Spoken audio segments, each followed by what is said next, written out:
ulas dari basicnya dulu ya. Kalau dari sisi di dunia sekuritas sendiri, sebenarnya sekarang berapa sih profil dari jumlah investor atau trader yang berasal dari golongan kelompok muda? Nah, ini menarik banget nih, thank you banget atas kesempatannya ya Om Luk. Sebelum saya jawab, saya mau say hi juga sama teman-teman dari Sahamologi. Akhirnya saya bisa live sama Om Luk. Ini sebenarnya kita udah pernah janjian dulu lama banget waktu saya masih di CNBC, tapi akhirnya baru bisa nge-live sekarang. Thank you banget. Dan salam kenal juga buat teman-teman dari Sahamologi. Saya Daniel Wiguna, sekarang jadi head online trading di Sukor Sekuritas. Dulu kenal Om Luk itu dari masa-masa CNBC Indonesia. Betul, betul. Iya. Nah, berkaitan dengan pertanyaannya Om Luk, ini menarik banget. Thank you. Saya juga udah dikasih heads up untuk cari data ini. Jadi setelah kita cari-cari profil daripada investor kita di Sukor itu memang lebih banyak yang generasinya milenial bisa kita bilang, dan mereka yang baru lulus kuliah, baru masuk kerja mungkin sekitar 3-4 tahun. Nah, 3-4 tahun ini umurnya berapa gitu. Jadi rata-rata memang umurnya banyak ya, porsi gemuknya itu dimulai dari umur 24, 25, 26 gitu sampai umur 35, 36 gitu. Ini porsi gemuknya nih. Jadi ini adalah mereka juga yang memiliki nilai capital 0 sampai 100 juta gitu. Ini porsi paling gemuk nih gitu. Jadi di Sukor kita melihat, wah ternyata memang kita bisa dibilang salah satu penggerak kita di Sukor gitu, itu adalah investor-investor retail yang seperti ini nih, yang milenial nih. Oke, menarik sekali ya. Jadi memang ini inline juga dengan kondisi di Indonesia, bahwa sebagian besar itu trader, investor saat ini adalah didominasi oleh kelompok muda ya. Mungkin hampir 38 sampai 39%. Nah, biasanya nih kalau kelompok-kelompok muda ini rata-rata itu sekali buy itu pencet buy trading itu berapa juta ini ya? Atau berapa rupiah ini ya? Nah, karena nilai kelas asetnya mereka itu adalah 0 sampai 100 juta, itu yang HK 100 juta ada banyak. Yang misalnya dia punya nilai capital 100 juta nih. Nah, terus dia pakai cash balance-nya dia 100 juta beli, itu ada. Gitu, dan itu kurang lebih profil yang agresif gitu, kurang lebih ada 30%. 30% dari mereka yang masih umur 25 sampai 35 itu. Gitu. Jadi berani-berani Om Luk, ini ternyata investor-investor kita kalau disuruh HK, dia HK beneran. Mungkin ini yang investor-investor atau trader-trader yang punya prinsip HK all in satu saham gitu ya. Bener juga. Iya. HK all in satu saham, kemudian apakah mereka inepin? Ternyata enggak. Jadi 20-30% yang berani HK ini ternyata adalah mereka yang day trader beneran. Jadi kalau misalnya dia beli hari ini, itu dia nggak sistem BPJS, beneran dijual pada hari itu juga. Jadi probability win rate-nya mereka, kalau saya lihat dari transaksi itu ada sekitar 60-70%. Win rate-nya mereka. Menarik ya. Ya, jadi memang kalau diperhatikan ya memang ini juga berbeda ya, karena kan kalau zaman dulu kalau kita bilang generasi milenial ini kan, atau generasi Z ini kan generasi serba instan ya. Serba instannya gini, yang pertama serba instannya dia juga ketika buka rekening instan, cekrek upload iktp langsung jadi gitu. Kalau generasi dulu kan buka rekeningnya kirim form segala macam, tanda tangan di atas kertas, di atas materai basah, seperti itu. Kemudian kalau dulu orang mau trading itu kan melalui broker ya. Dan dia sekarang dengan kondisi generasi muda ini yang instan juga ya, kalau bisa my stock, my rule, my buy gitu loh. Ya, dalam arti ya dia pencet sendiri dari online tradingnya seperti itu. Nah, dan ini juga yang mungkin menjadi fenomena, tadi kan Daniel bilang ya, mereka itu berani all in satu saham, kemudian beli hari ini, jual hari ini dengan ekspektasi juga yang disebut sebagai instan cuan gitu kan. Betul. Nah, cuan instan ya. Cuan instan. Jadi mungkin ini yang juga membuat cara mereka memilih saham juga akan berbeda dengan generasi dulu nih. Generasi dulu kan, generasi-generasi yang masa-masa lalu itu kan memang fokusnya aku cari perusahaan yang udah established, mungkin juga memberikan dividen, memberikan volatilitas yang rendah. Kalau dia pilih saham-saham seperti itu, mungkin udah nggak sabar nih, nunggu cuannya gitu kan, harus cuan instan gitu. Nah, berangkat dari situ mungkin kita bisa jabarin nih dulu nih. Sebenarnya saham-saham seperti apa sih yang mereka suka tuh, stock pick karakteristiknya seperti apa sih yang mereka suka gitu? Apakah saham-saham IPO, apakah saham-saham yang kan IPO kan mostly volatilitasnya kan juga gede nanti gitu kan? Kita bahas itu ya. Nanti kita bahas itu ya sama IPO yang melukis. Iya gitu kan, seperti itu. Coba deh. Mungkin kita bisa karena kan instan cuan nggak akan mungkin dong dari saham kriteria kayak misalnya, gue cek dulu PBV-nya berapa di bawah berapa, under value, nggak mungkin dong. Susah dong mereka kayak gitu dong. Oke, sekarang karakteristiknya dulu deh, Karakteristik ini untuk mereka investor yang muda-muda ya, yang investor zaman now lah ya kita bilangnya. Trader zaman now. Iya, trader zaman now itu kalau yang saya perhatiin ini berdasarkan data-data dan angka-angka dari data yang saya lihat di Sukor sendiri, ini kan kita banyak banget trader kita itu yang bertumbuh ketika pandemi sebenarnya gitu. Itu termasuk mereka yang berani HK ini. Nah, jadi karakteristik yang pertama yang tadi Om Luk bilang itu benar, bahwa mereka ingin cuannya itu cepat. Nah, ketika pengen cuannya cepat, dan waktu itu tahun pandemi indeks kita koreksi sampai 35-37%, sebenarnya beli apapun itu kan bisa cuan cepat gitu kan. Nah, jadi karakteristik yang mereka cari itu benar-benar memang tidak based on riset, tapi based on momentum. Nah, inilah yang kadang bikin kalau ini diterusin, ini kan bikin kecanduan kan. Jadi mereka mereka jadinya males riset teknikal, males riset fundamental. Jadinya karakteristiknya lebih pengen dengerin kata si ini gini loh, kata si ini gini loh gitu.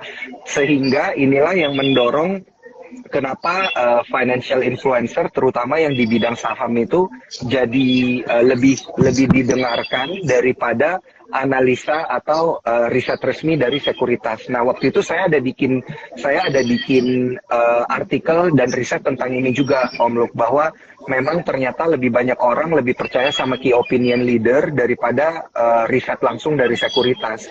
Gitu. Nah, kenapa? Karena ya cuman pengen denger gitu ya, ibaratnya kayak pengen langsung disuapin. Kalau disuruh analisa dikit masih agak males. Pokoknya takut FOMO gitulah ya. Mereka takut kelewat momentumnya, nanti telat beli jadinya nggak cuan. Nah, itu mungkin karakteristiknya. Selain yang pertama itu karakteristiknya hanya mau memanfaatkan momentum, dengar-dengar orang, kadang mereka FOMO gitu. Jadi mereka juga kadang males untuk riset technical fundamental gitu. Nah, tapi nggak apa-apa karena dari yang saya lihat ternyata investor atau trader yang kayak gini di Sukor itu setelah kita edukasi, mereka itu justru jadi bisa memanfaatkan momentum kesalahan mereka itu, karena kan belajar dari kesalahan kan. Nah, mereka tetap trading walaupun marketnya ini lagi sideways, marketnya turun, itu mereka tetap berani trading, Om Luk. Ini makanya saya appreciate banget sama investor-investor yang yang belajar dari kesalahan, karena di Sukor itu kelihatan banget angkanya gitu. Mereka yang teredukasi walaupun marketnya itu lagi downtrend, mereka tetap trading. Makanya saya respect banget. Oke, jadi yang pertama memang mereka betul-betul satu listening to tadi ya influencer, key opinion leader, dan memanfaatkan momentum ya. Jadi artinya juga mereka memanfaatkan kayak news, kemudian misalnya kayak apa namanya corporate action, atau misalnya memanfaatkan juga apa ya pergerakan saham yang mungkin saja agak-agak volatile ya. Karena kan kalau kita lihat saham-saham karakteristik kayak kita lihatlah saham-saham yang dikuasai oleh asing, kemudian saham-saham yang dipegang oleh institusi-institusi besar atau market cap gede, itu kan nggak terlalu volatile gitu kan sahamnya kan. Jadi apakah Betul. artinya juga mereka cenderung untuk memilih saham-saham yang punya kapitalisasi juga nggak terlalu gede. Betul. Nah, oh iya, saya mau nambah itu satu tadi, Om Lup, karakteristik yang selanjutnya adalah mereka nggak peduli sahamnya apa.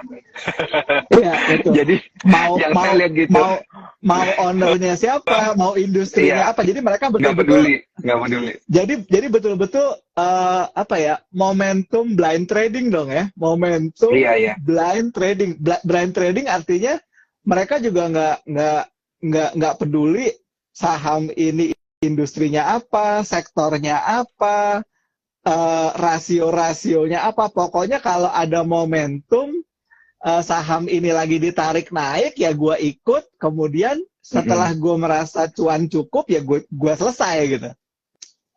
Betul.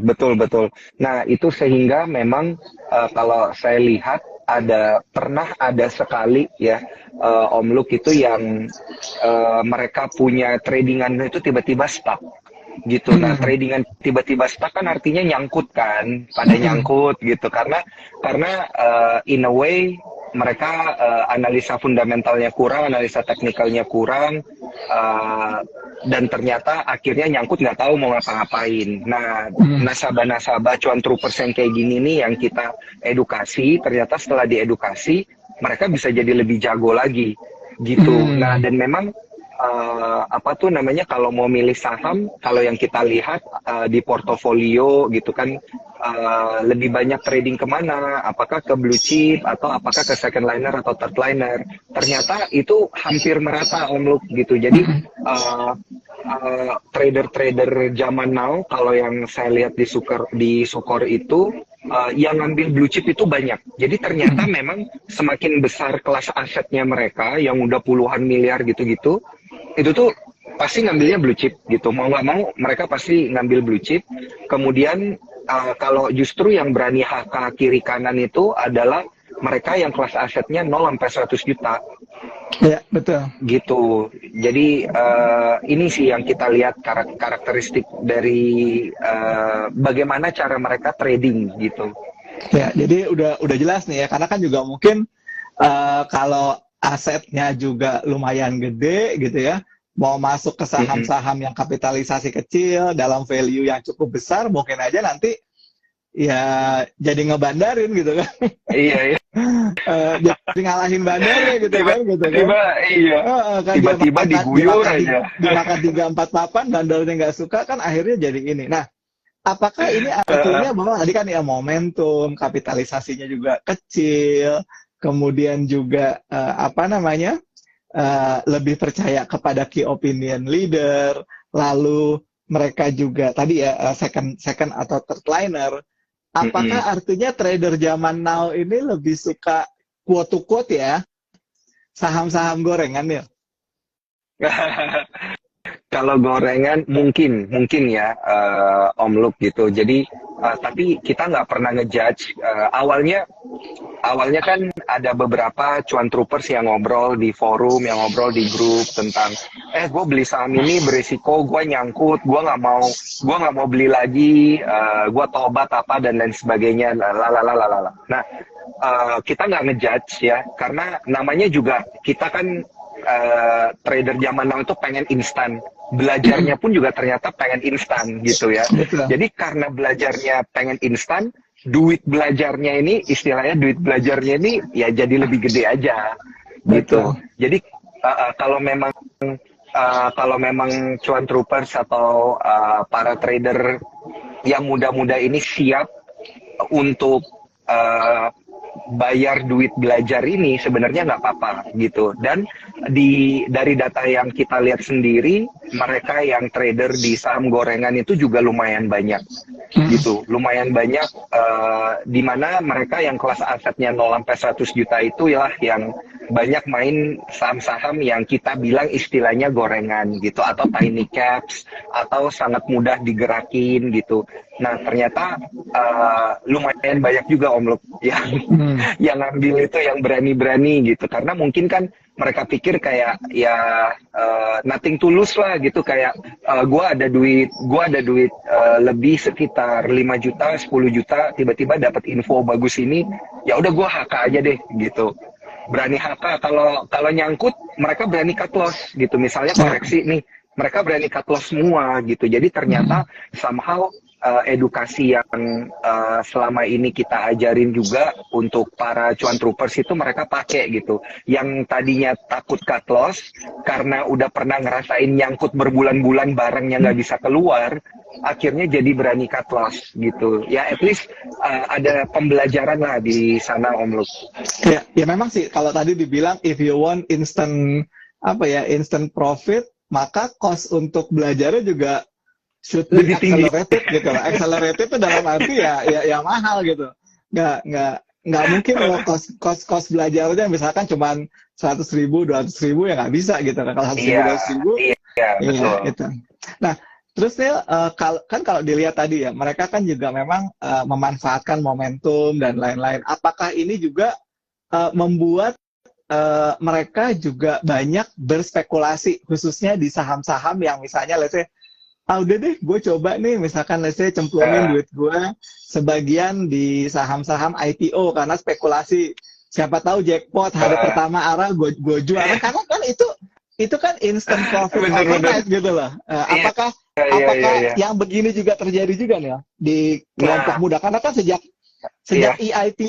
EIPO ini kan jadi mudah gitu loh ya, orang kan jadi mudah kan orang kan, jadi di RDN gue ada duit 10 juta nih, bisa gue coba untuk masukin di saham IPO. Apakah itu juga terjadi nih? Iya, jadi sekarang itu justru investor, trader-trader kita, para cuan troopers itu nanyanya kebanyakan kayak, di IPO ada saham ini nih, kayak ini dalam waktu dekat kan, ada aman mineral nih, masuk nggak nih gitu. Jadi mereka ternyata karena marketnya lagi koreksi, lagi downtrend, lagi sideways, ini mereka lebih cash positionnya itu jadi lebih banyak di cash untuk dipakai ke momentum-momentum yang ngambil IPO ini, emiten-emiten yang mau IPO. Padahal sebenarnya Om Luk kalau kita lihat di kemarin-kemarin, di tahun-tahun sebelumnya itu, dari tahun 2020, 2021, sebenarnya trader-trader zaman now ini yang kolonial sini belum terlalu familiar dengan IPO gitu. Nah justru ini baru belakangan di tahun 2022, 2023 setelah ada IPO, baru deh kayak teman-teman saya juga banyak yang nanya, ada IPO ini nih, bagus nggak nih kalau kita masuk, ada apa ya yang dalam waktu dekat ini, ada VKTR gitu. Kemarin kan ada RAM, ada Awan yang dari Sukor ya. Kemudian ini nanti ada Maxi juga, ada Kelas dan lain sebagainya. Kemarin ada SMMT juga ya kalau nggak salah. Nah justru oh ya ada Smil juga. Nah jadi kayak yang kayak gini-gini ini ternyata sekarang sangat diminati sama trader zaman now. Itu benar banget alasannya dari yang Om Luk bilang, karena itu jadinya cuan instan. Tapi memang kita harus pilih emiten yang benar, karena kan ada yang dibanting dulu kan, yang dibanting baru diserok lagi naik ke atas gitu ya, which is ya ini sebenarnya disclaimer on, keputusan jual beli ada di tangan masing-masing cuan troopers gitu ya. Jadi jangan lupa untuk dibaca prospektusnya dulu. Saya juga kadang untuk masalah IPO ini Om Luk, kadang saya itu nggak lebih tahu daripada nasabah gitu. Kadang-kadang nasabah yang nanya saya lebih dulu, kan saya nggak perhatiin soalnya kan gitu. Pokoknya kalau yang underwrite bukan Sukor saya nggak perhatiin aja. jadi gara-gara itu biasa nasabah yang cari saya duluan kayak Daniel ini mau ada IPO ini gua all in apa enggak nih di IPO yang ini karena kan sekarang itu trennya adalah dalam sehari bisa 3 atau 2 kan jadi kita kayak dipaksa untuk memilih gitu mau chip in duit poolingnya kemana gitu. Nah jadi karena saya juga baru tahu pada saat itu ya saya tetap baca prospektusnya dulu gitu jadi tetap buka IPO saya bilang tunggu bentar ya saya baca prospektus dulu baru kita tahu nanti ini mekanisme keuangannya dia itu mau ngapain gitu duit IPO-nya. Nah kurang lebih kayak gitu jadi buat para nasabah dan cuan troopers ngambil emiten-emiten yang IPO bagus nggak menurutku untuk kondisi market kayak sekarang ini bisa jadi salah satu solusi untuk bisa dapat cuan lah gitu ya cuan cepet tapi jangan lupa baca IPO-nya prospektusnya di IPO ya minimal prospektus singkatnya lah selembar lah ya nggak usah yang berlembar-lembar itu ya yang pasti kan dibaca berapa dana yang dikumpulkan harganya tujuan penggunaan dana tujuannya itu iya jangan terus udahlah gini kayaknya namanya bagus nih gitu gue iniin aja gue cemplungin aja di sini kan atau kayaknya gue lebih hoki kalau IPO yang hurufnya huruf R gitu kan jadi kalau yang ada R ya gue ikut gitu gitu oke siap ya itu bareng skor sama UOB itu. Oke, jadi hal-hal kayak gitu memang sekarang lagi ini ya. Walaupun itu pro kontra lah ya. Maksudnya pro kontra ada orang yang nggak setuju dengan beli IPO, ada orang yang setuju dengan beli IPO gitu. Karena kan memang objektifnya beda-beda. Kalau misalkan objektifnya adalah oh gue hanya mencari saham yang under value ya nggak akan mungkin dong beli di IPO dong. Karena kan IPO itu kan pasti dijualnya juga over value pasti. Ya kalau misalnya orang juga ingin memanfaatkan tadi ya. Kan momentum ya, ini kan momentum trading atau momentum investasi ya pasti mereka akan memanfaatkan momentum di awal-awal pembelian sehingga diharapkan siapa tahu lah naik 10-12%. Itu kan udah lumayan banget gitu. Even naik 10% aja itu udah 2 kali lipat dari bunga deposito gitu. Bunga deposito satu tahun gitu kan. Ini cuma dalam satu malam ibaratnya gini kan. Proses untuk penawaran umum itu kan 3 hari duit di lock 3 hari keempat kan udah dibalikin udah penjatahan gitu kan udahlah 4 hari gue dapat 10% itu kan sesuatu kayak momentum kayak deposito momentum gitu loh walaupun ada unsur spekulasinya sih kan nggak semuanya terus ditarik di hari pertama atau nggak semuanya arah karena kan jangan sampai juga orang berpikir bahwa IPO apapun akan jadi arah gitu itu mungkin ya itu arah tuh bonus lah jackpotnya lah gitu ya gitu. Tapi kalau misalkan kita dalam setahun tuh ikutan IPO 10 kali 3 arah 2 nggak arah 1 ARB satunya lagi datar-datar aja juga udah cuan gede gitu loh dengan modal yang sama ya kan benar. Tapi jangan expect 10-10-nya arah gitu aja gitu. Oke nih dari sisi saham sendiri mereka cenderung mengejar capital gain atau cenderung mengejar dividen nih? Karena kan hari ini yang lagi rame PTBA ya, dividen 1091 ya kalau nggak salah ya. Itu kan artinya kan 30% dari harganya. Nah, dari pengamatan Daniel, investor-investor atau trader-trader yang muda-muda ini, mereka itu ngejar capital gain atau ngejar dividen ya?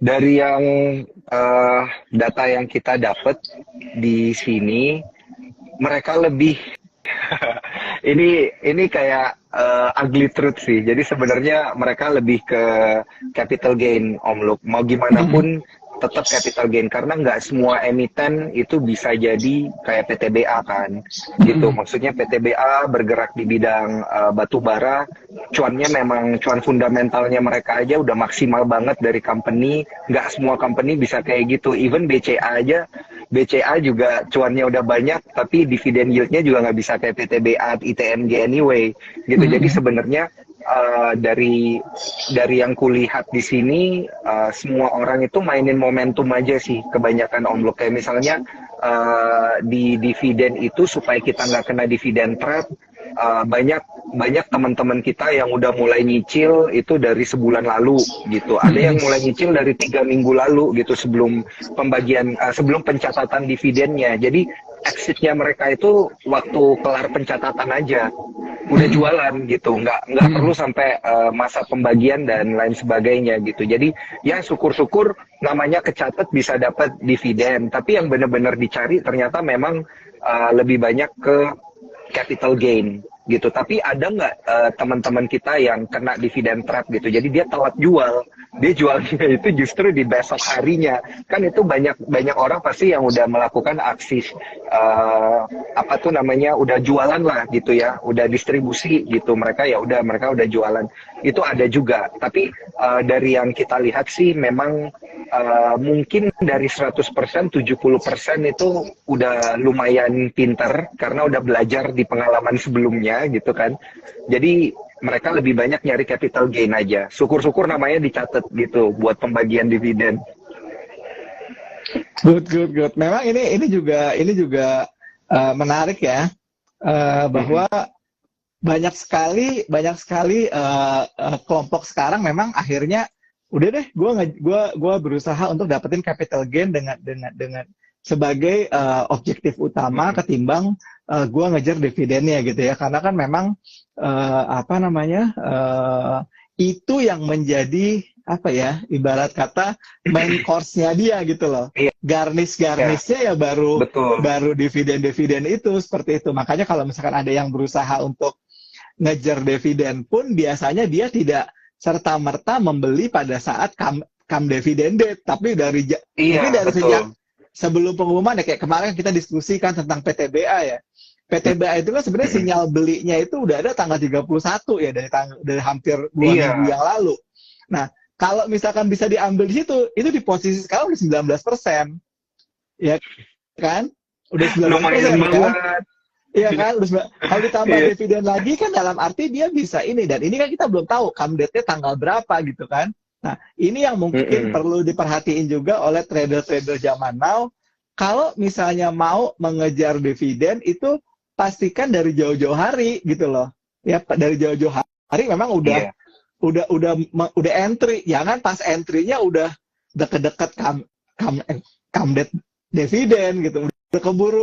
Udah keburu naik tinggi, ketika akhirnya di price in sama trader-trader yang udah ngambil dari bawah, mereka akhirnya besoknya nangis gitu kan. Kayak kasus ITMG yang beli di 40.000 gitu kan, akhirnya pada nangis. Iya, gitu. Betul. Oke, buat teman-teman ya, tadi udah jelas nih ya, apa yang disampaikan oleh Daniel, karakteristik dari stock pick saham-saham trader zaman now itu biasanya volatility-nya tinggi, ada momentum, kemudian cheap and cheerful. Mungkin harga-harga sahamnya mereka cari kalau bisa di bawah 1.000, di bawah 2.000 kali ya, fraksi 5, fraksi 5 kali ya. Kalau fraksi 10 mungkin mereka udah 2.000 gitu kan. Nah, kita buka kesempatan buat teman-teman untuk bertanya tentang saham-saham pilihannya apa gitu ya. Nanti kita juga invite Project untuk bahas dari view technical-nya ya. Mantap. Kita invite Project dulu ya. Kita invite Project dulu. Ayo silakan teman-teman masukkan. Yang mau nanya nih boleh nih. Pertanyaannya masukin di kolom Q&A sambil Bibo undang Project juga ya. Oke ya. Siap. Nah, jadi memang, tapi emang kalau mau dilihat sih, saya nambahin dikit yang tadi kita diskusiin, Om Luk, nggak disalahin juga kenapa pola perilaku tradernya kayak gitu, karena kan kelas asetnya juga nggak gede-gede amat kan, gitu. Betul. Sedangkan kan mereka bener-bener pengen ngegedein kapalnya gitu, kapal yang 100-200 juta pengen jadi 400 juta, ya memang tradingnya harus lebih kenceng. Gitu. Karena aku juga selalu share gitu ke teman-teman ya, bahwa yang namanya seorang trader, apalagi trader pemula, itu udahlah, tujuan kalian untuk trading itu adalah yang pertama adalah untuk memperbesar capital. Karena kalau untuk memperbesar capital paling cepat adalah trading. Dan kalaupun trading ya tradingnya saham-saham yang memang punya momentum dan punya volatility yang cukup banyak, cukup gede gitu loh. Kalau bisa nge-swing ya nge-swingnya jangan swing naik terus gitu kan, mungkin nggak sabar gitu kan, nungguin gitu kan. Kalau bisa naik, turun, serok lagi, naik, turun, ambil lagi, seperti itu ya. Oke, kita buka pertanyaan di kolom Q&A ya, jangan di kolom komen ya, karena kalau di kolom komen bisa tenggelam teman-teman ya. Iya. Oke, kita coba lihat ya. Ngomong ada project juga nih, halo project. Oke. Halo. Lama nggak ketemu project. Nanti saya juga boleh nggak sih nanya ke project nih? Oke, boleh. Nah, ini project pengen tanya teknikal. Ini juga saham cheap and cheerful nih. Project gimana potensi dari saham BMTR? Nah, ini BMTR nih saham-saham dari grup MNC dalam beberapa hari ini emang lumayan bergerak ya. Gimana project? Oke, kalau BMTR sih Project lihat uptrendnya masih bagus ya. Uptrendnya masih bagus juga, momentumnya juga masih ada. Di sini Project lihat sih harusnya masih bisa menguat paling nggak sampai 342 sih, paling nggak sampai 342. Cuman buat teman-teman yang sudah punya barang bisa pantau stop loss-nya aja dinaikin ya di 320. Jadi kalau yang belum punya barang mungkin 320 bisa jadi cut loss areanya. Paling nggak sih targetnya 342 sih masih ada harapan karena uptrendnya Project lihat sih cukup bagus. Volumenya juga agak lucu ya. Koreksi kemarin juga cuman false break doang di EMA 20, jadi menurut Project 342 masih bisa disamperin sih. Tuh, 342 masih bisa disamperin. Oke ya. Nah, berikutnya nih, ada pertanyaan menarik ya. Ini kan karena biasanya di market itu orang berusaha melihat mengcopycat dari apa yang terjadi di saham sebelumnya.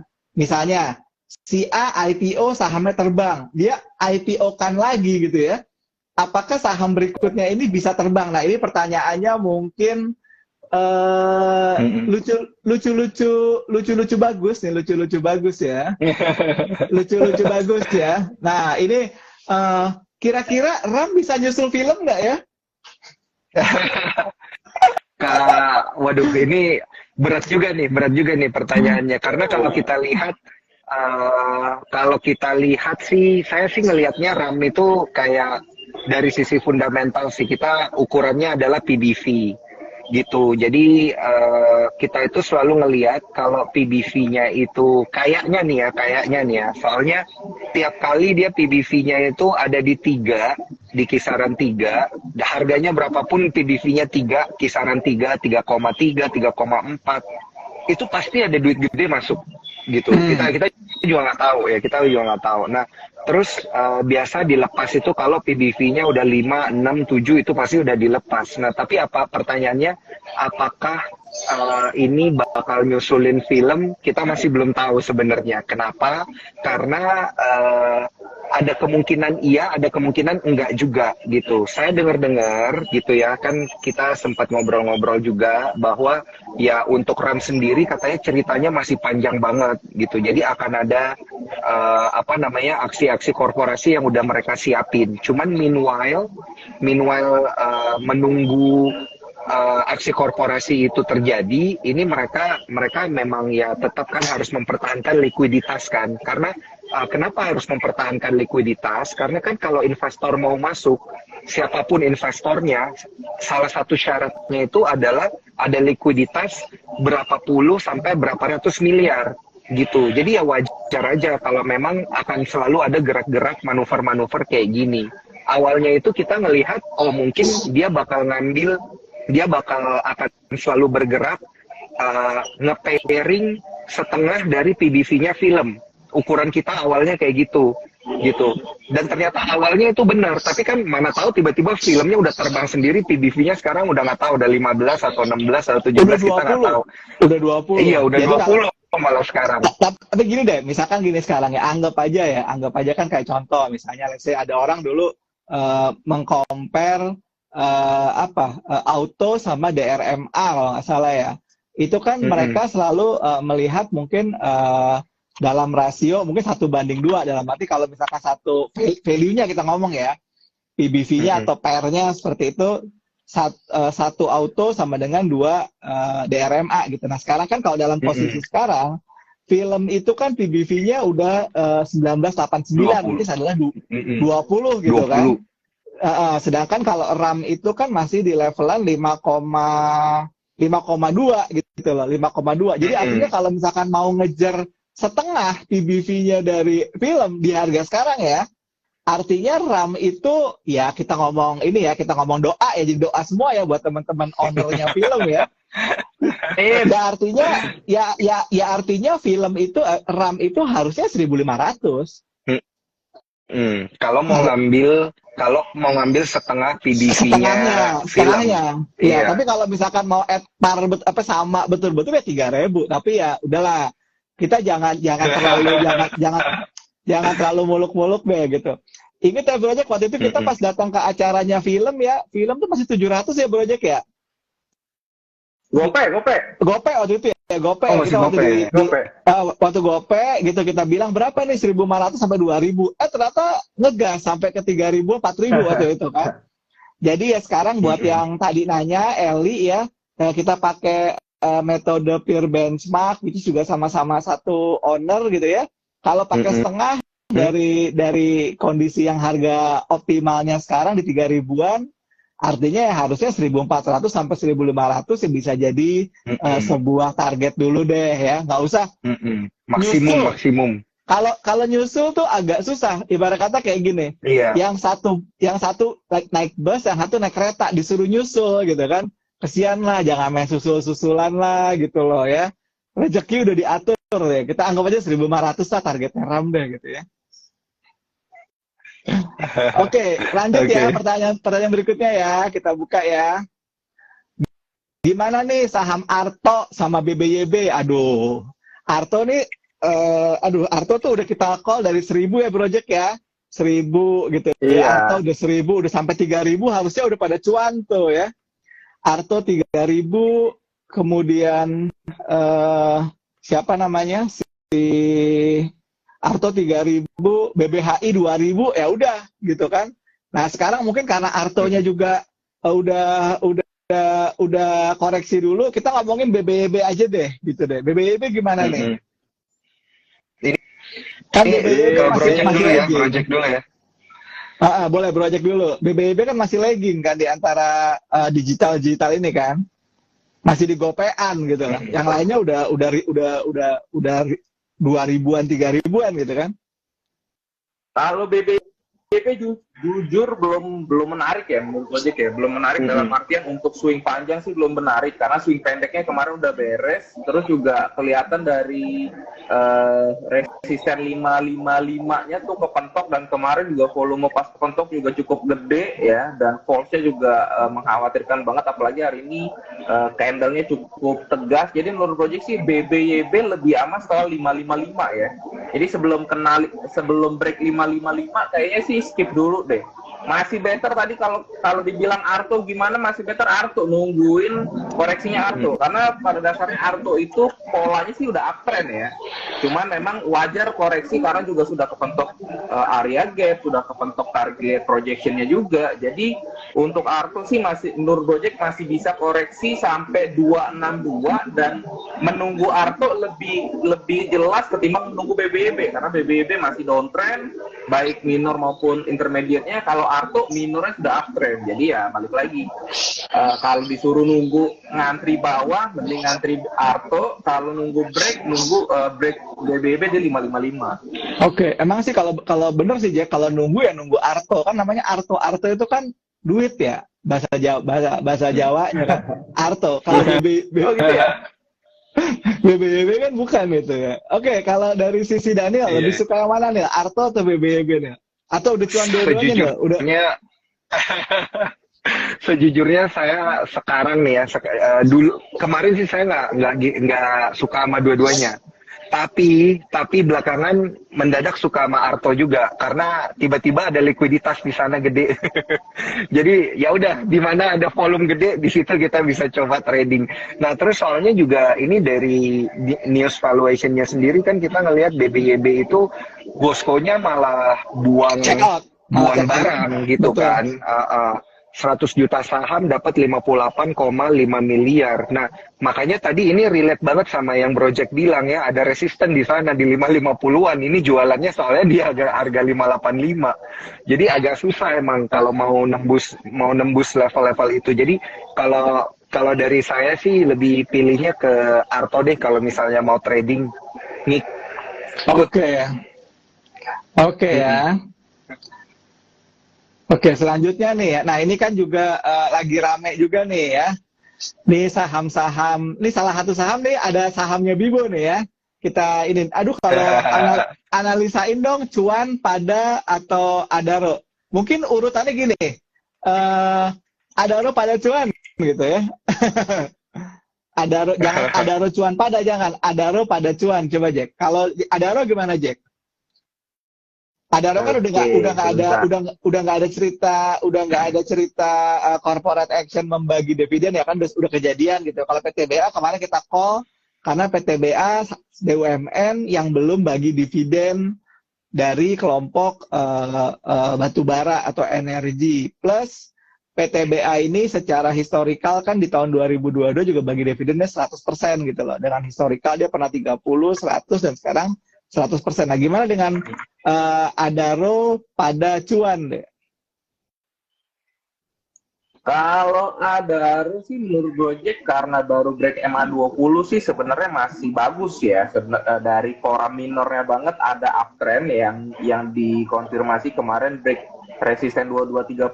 Cuman memang untuk upside-nya ya karena dari volatile-nya juga masih pendek banget, terus juga kalau dilihat dari Bollinger-nya juga dia baru kecil dari tren turun. Jadi paling enggak sih Gojek sih kasih target Adaro mentok banget 2.500 sih. Itu mentok banget 2.500. Kalau untuk stop loss-nya sih paling enggak ya pakai MA 7-nya aja di 2.220 atau 2.230 tadi bisa jadiin stop loss ya buat teman-teman yang belum punya barang. Kalau udah punya barang 2.30 jadiin trailing stop aja. Oke, nah sekarang cuan, ini cuan untuk Adaro. Adaro gimana, Daniel? Nah, kalau dari sisi gua nih ngelihat Adaro menarik karena kan dia dari laporan keuangannya positif kan, jualannya batu bara kemarin dapat positif upside waktu harga batu bara sentuh 300-an dan ternyata nanti mau bagi dividen tunai itu sebesar $1 miliar gitu atas laba bersih tahun buku 2022. Ini udah disetujui di tanggal 11 Mei kemarin. Jadi kita tinggal ngelihat aja jadinya nanti gimana gitu ya untuk Adaro. Tapi meanwhile yang menarik ini adalah kedepannya gimana. Karena kalau ngelihat harga batu bara kan sekarang ada di 130-an. Nah, harga di 130-an ini walaupun memang udah jauh di atas harga rata-rata tahun lalu, tapi ini kedepannya bakal sideways di level ini. Gitu. Jadi untuk jangka panjang memang masih menarik, mereka akan cuan, tapi pasti kalau ngejar dividennya di tahun-tahun berikutnya nggak akan segede yang tahun kemarin. Gitu. Cumannya untuk ngejar dividen sih oke. Dan juga targetnya tadi kan udah di info sama Project kan, target harganya di mana maksimum 2.500 ya Project ya. 2.500 dulu sih. 2.500 dulu. Iya, paling nggak 2.500 dulu. Menarik sih. Tapi kalau untuk ke depan-depannya ini masih harus dilihat lagi nih. Karena kan biasanya emiten-emiten komoditas ini ramenya itu kalau pas lagi bagi dividen aja kan.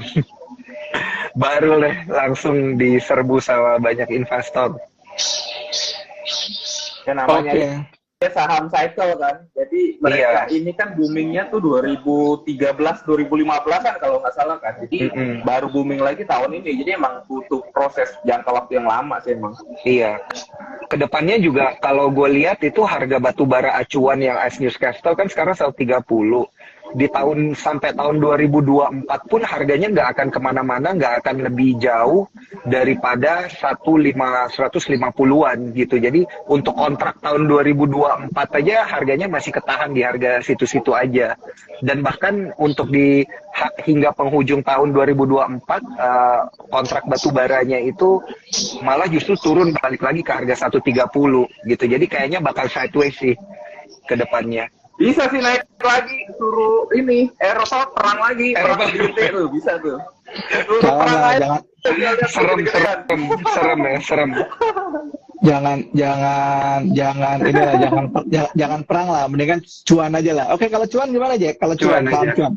Gue masih hold saham cuan ya, karena gue masih optimis lah sama cuan. Karena kan dia sideways up ya, jadi gue masih ya ini lagi di antara aja nih saham ini kok geraknya 885, 925, 885. Ya semoga pecahnya pecah ke atas sih.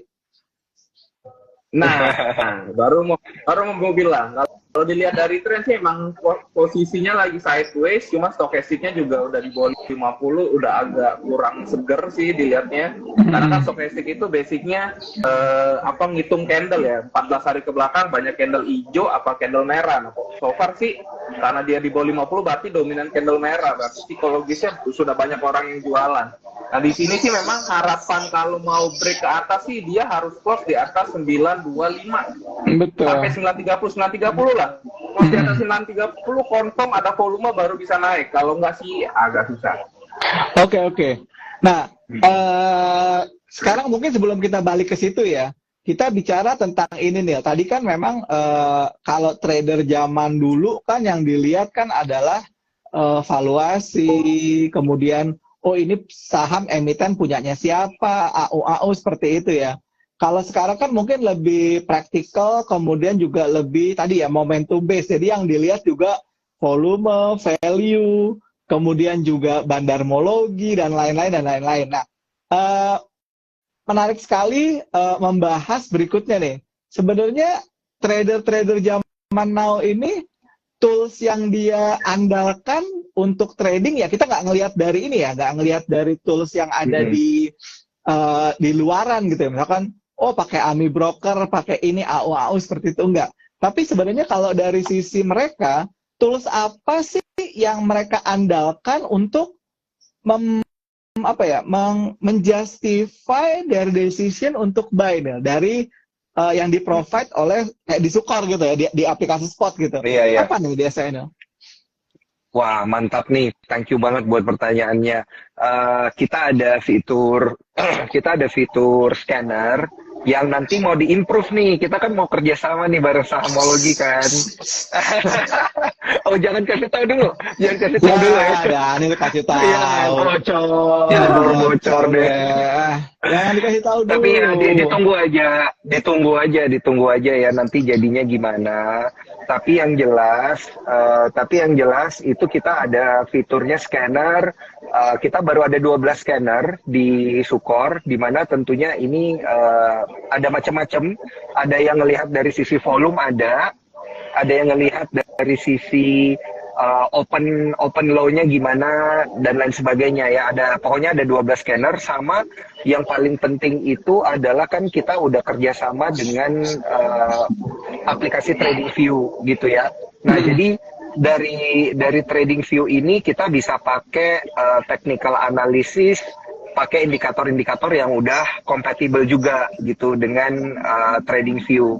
Kalau saya sih indikatornya itu biasa yang mudah nih untuk trader zaman now. Saya juga biasa merekomendasikan indikator itu pakai Bollinger Band aja gitu. Jadi bisa kelihatan misalnya kan resisten di mana, kemudian support di mana, dia udah jebol support apa belum.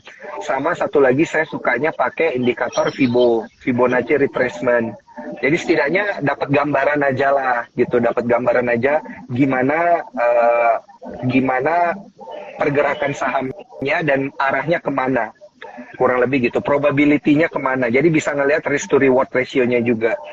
Oke, jadi memang yang betul-betul dipakai itu adalah satu Bollinger Band ya untuk melihat apakah terjadi perubahan tren, kemudian Fibonacci untuk mengukur seberapa tinggi target kenaikan dan penurunan dari sebuah tren tadi ditambah dengan volume dan juga value yang ada spike gitu ya, dalam arti kan kalau misalnya kalau bahasa dulu dia sebelum kamu jadi ini ya, sebelum kamu jadi orang sekuritas ya, lonjakan volume namanya nih ya. Lonjakan volume, iya benar. Dulu ada siapa namanya? Tiba-tiba volumenya gede. Siapa namanya Jack? Dulu teman kita Jack yang punya screening lonjakan volume, Ombay ledakan volume. Dulu ada tuh namanya Ombay ledakan volume dulu. Tahun 2018-an ya, 2017 gitu ya. Sekarang juga jadi bandar dia. Tapi belakangan saya suka pakai ini, kan dikasih akses nih sama Sahamologi, thank you banget. Jadi saya jadi belakangan makin sering buka Sahamologi buat pakai fitur nanya-nanya saham, apa yang chat itu ya. Ya. Sisa hashtag, hashtag. Habis itu tulis sahamnya apa, nanti dikasih tahu rekomendasinya gimana. Gila itu, ini sih super handy. Oke. Nah, berlanjut ya. Waktu itu kan sempat nggak ada penurunan penurunan behavior dari user. Dulu kan rame nih ya, penutupan kode broker ya, penutupan kode broker. Nah, itu apakah berpengaruh nih terhadap behavior dari trader zaman now? Ternyata enggak. Kalau yang kulihat sih value transaction-nya masih tetap sama sih harian gitu. Justru bahkan ada bulan itu yang bisa anomali dia naik sendiri. Jadi sebenarnya trader zaman now juga nggak gitu memperhatikan kode broker, karena trader zaman now kan banyak yang join itu ketika waktu masih pandemi. Nah, jadi ketika waktu masih pandemi ternyata mereka nggak gitu banyak belajar tentang istilahnya bandarmologi lah gitu ya. Jadi mereka nggak gitu perhatiin ketika kode broker itu beneran ditutup, mereka juga nggak gitu perhatiin ternyata. Nah, tapi belakangan jadi mulai diperhatiin kode broker itu karena mereka udah mulai rada advance. Nah, waktu mulai rada advance ini mereka ngelihatnya ya gabungin data aja gitu, yang data-data end of days. Kurang lebih gitu sih. Tapi kalau long story short, itu nggak mempengaruhi value transaction.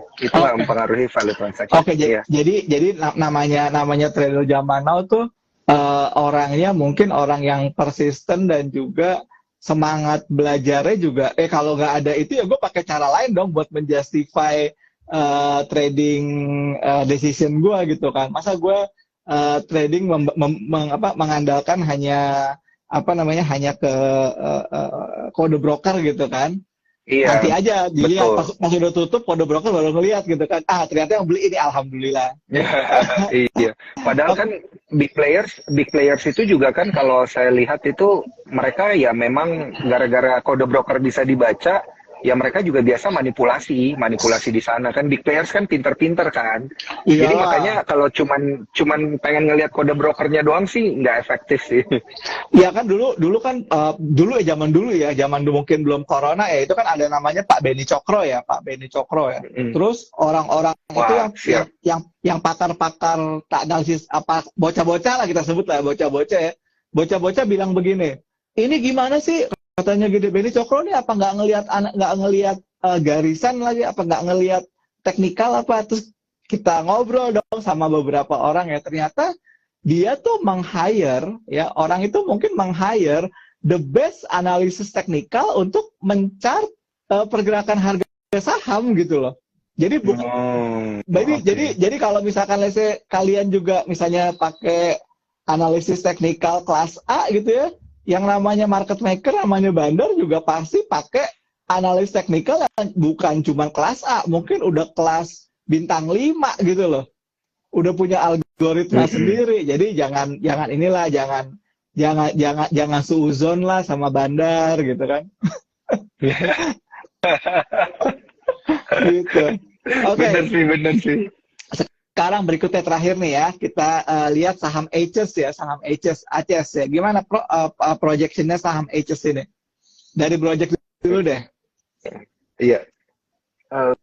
Oke, kalau dari Case ini karena dia sudah akselerasi ya, jadi dan sekarang juga lagi uji coba koreksi ya. Jadi sebenarnya sih untuk S-hardware ini sebentar, pasang target ininya. Oke.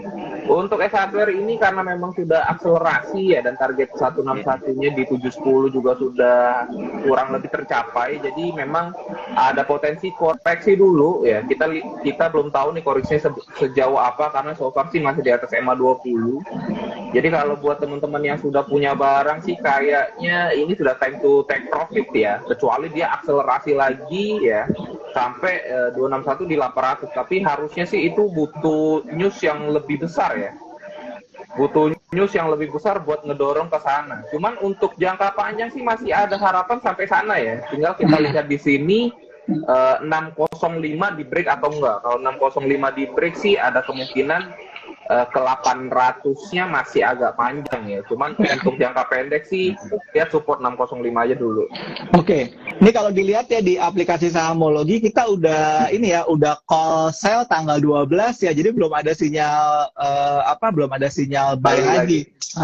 Tapi yang menarik hari ini loh, Daniel, dari sisi haki bandarmologinya itu ya, itu kejar-kejaran antara yang nge-HK sama ngaki. Ini kayaknya betul ya tadi disampaikan oleh Project ya. Jadi ketika sebuah saham itu berada dalam titik-titik yang dekat-dekat resisten atau dekat-dekat support, biasanya ada pertarungan antara orang-orang yang ingin saham ini breakout sama orang-orang yang memang ingin saham ini koreksi dulu.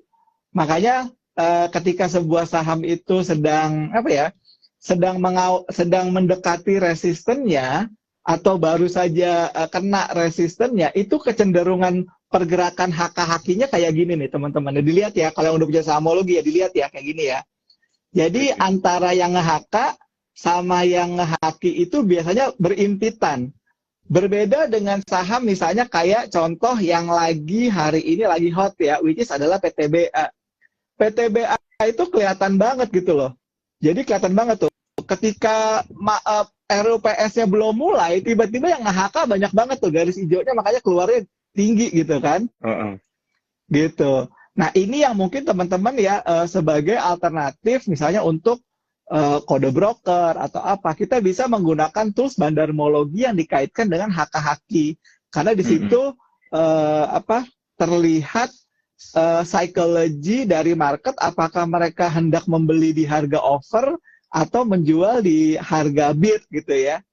Nah ini yang mungkin nanti bisa teman-teman pelajari deh, dan hopefully nanti tools yang haki ini juga nanti ya bisa ada lah, disukor lah, biar bisa biar bisa menggantikan posisi kode broker yang udah ditutup, kita ganti dengan kondisi haki, karena kelihatan banget ketika sebuah saham itu lagi dihakain itu pasti kelihatannya oke gitu loh.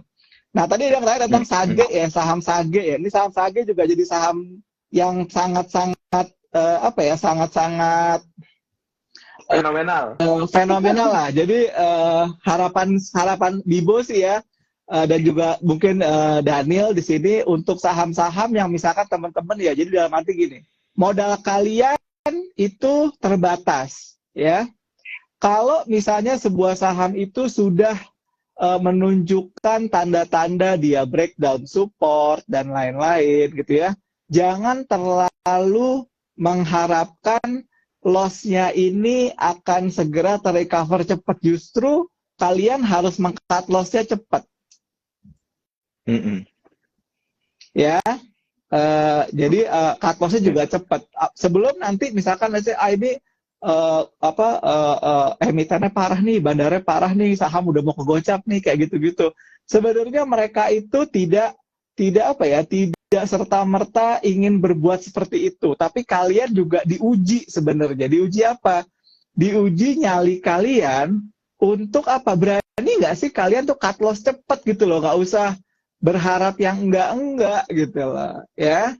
Jadi siapapun lah yang namanya kalian sebut bandar kayak atau apa kayak seperti itu, sebenarnya udah kasih sinyal-sinyal, cuman kalian aja kadang-kadang kayak orang pacaran gitu loh.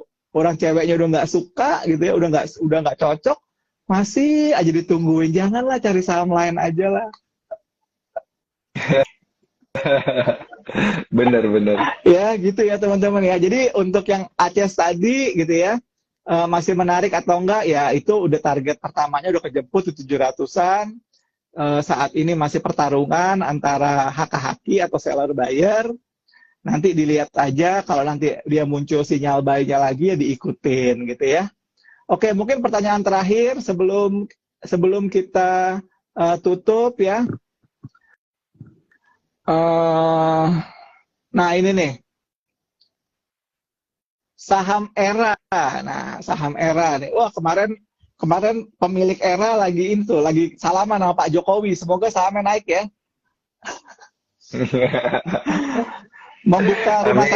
membuka rumah sakit Bunda Suci ya di PIK ya, bersama keluarga Wijaya dan lain-lain ya. Semoga aja jadi bagus ya. Loh, kenapa aku ngepin Sage sih? Ya Allah. Oke. Saham ERA gimana view-nya ya? Silakan Bro Jack nih. Silakan. Kalau saham ERA sih sekarang fasenya masih konsolidasi koreksi ya. Jadi memang agak belum ada punya arah ya. Cuman kalau project sih lebih lega kalau dia setelah 530 itu lebih lega banget ya. Cuman untuk jangka pendek karena sekarang juga udah rejection lower band ya. Lower bandnya ada sih harapan trading jangka pendek sampai 510 ya. Jadi buat teman-teman yang mungkin mainnya pendek-pendek aja, sekarang masih bisa action ya, take profitnya di 510-an dengan stop loss di 480 ya. Sorry, stop lossnya jangan 480. Di sini ada 476 ya. Kalau 480 sering diuji coba, tapi 476 agak cukup kuat ya. Jadi buat teman-teman yang mau spekulatif, karena hari ini rejection lower band juga dan nggak close di bawah lower band, 476 bisa jadiin support, targetnya 510 jangka pendek. Untuk jangka panjangnya 530 dulu, baru bisa akselerasi sampai di atas 580-an ya. Jadi 530 kunciannya. Oke, Daniel gimana kalau untuk ERA nih ya? Kalau ERA ini, sejujurnya aku tidak begitu memperhatikan ERA karena dulu ini pernah jadi stock pick kita juga ERA. Nih, oke. Sekarang di 488 waktu itu kita pernah rekomen untuk buy ketika ERA itu ada di harga sorry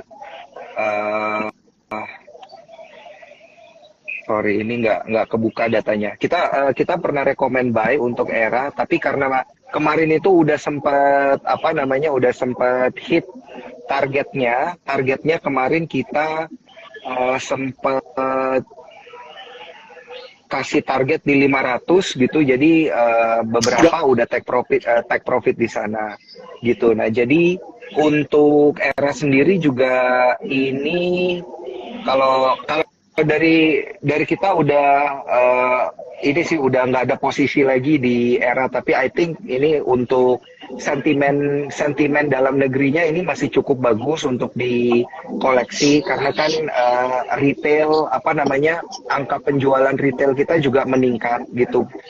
Jadi kemarin kita ada baca data bahwa perputaran uang di Indonesia lagi bagus sehingga ini mendorong orang-orang itu membeli durable goods atau barang tahan lama dan membeli juga barang tahan lama kan salah satunya elektronik gitu ya, yang harganya 5 juta, 6 juta gitu. Apalagi ERA Jaya sendiri ini juga udah melengkapi dengan sistem pakai cicilan dan lain sebagainya gitu. Kalau dilihat dari laporan keuangannya dia juga bagus. Jadi sebenarnya untuk kedepannya ini di Q3 sampai di akhir tahun ini bisa jadi stock pick yang menarik juga buat diperhatiin sama investor.